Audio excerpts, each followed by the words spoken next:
The house was getting quieter as it was getting darker and bedtime approached.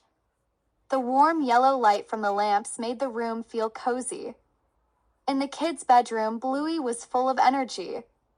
She jumped up and down on her bed, flapping her arms wildly like a fruit bat. She squeaked, pretending to fly. Her sister sat patiently on her bed while their mother gently brushed her fur. The soft strokes of the brush made Bingo relax, but Bluey was far too restless to sit still. Suddenly, their dad walked in with a book under his arm. He raised an eyebrow when he saw Bluey bouncing around.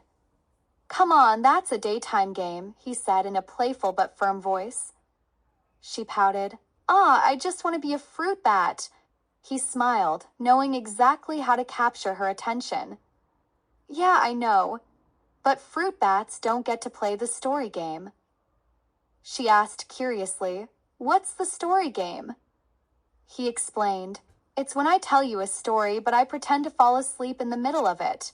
Her eyes lit up with excitement and Bingo giggled. "Yes, let's play." The three of them climbed into bed together. Bluey and Bingo lay on either side of their dad as he opened the book. In his best storyteller's voice, Bandit began. "So the little puppy peeked in the window, and on the table was the most beautiful." He suddenly stopped, closed his eyes, and began to snore loudly. "Wake up!" the kids shouted, shaking him with laughter. Bandit opened one eye and yawned dramatically. "Huh? Oh, sorry, I must have dozed off. Where was I? Oh, yes. The most beautiful golden egg she had ever seen." He paused and continued. "So she climbed inside, but out jumped a huge Harry." He stopped again, snoring even louder this time.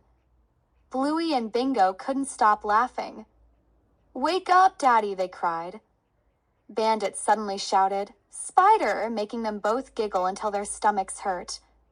Later that night, Chili tucked the girls into bed.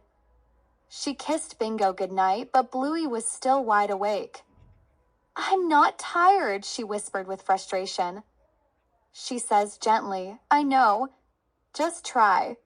Okay? Night, Bluey." She tried to sleep, tossing and turning, but she couldn't. She kicked her blankets and the sheets off, groaning and frowning. "It's not fair. Ugh, I can't fall asleep. Piss, Bingo, are you awake?" Bingo didn't answer as she was fast asleep. Bluey crept downstairs, but the stairs creaked. Mom heard it and looked up and saw her on the top of the staircase. She was surprised to see her still awake. Mom was fixing her hockey stick, putting tape on it. "Bluey, what am I going to do with you, huh?" Bluey hugged her. "Let me stay up." Dad was sprawling on the living room floor asleep, clutching a rugby ball and making silly movements. "What's Dad doing?" Bluey asked. "I'd say he's dreaming about playing touch football with his mates," Chili said gently. "He doesn't get to play that much anymore." "So he keeps having dreams about it?" Bluey asked curiously. "Why doesn't he get to play for real life?" She explained. "Well, he's busy, sweetheart, busy working and looking after you too." Bandit suddenly cheered in his sleep, as if he had just scored the winning try. Bluey said, "Oh, look." "Did he just score a try?" Chili said, "I think he did."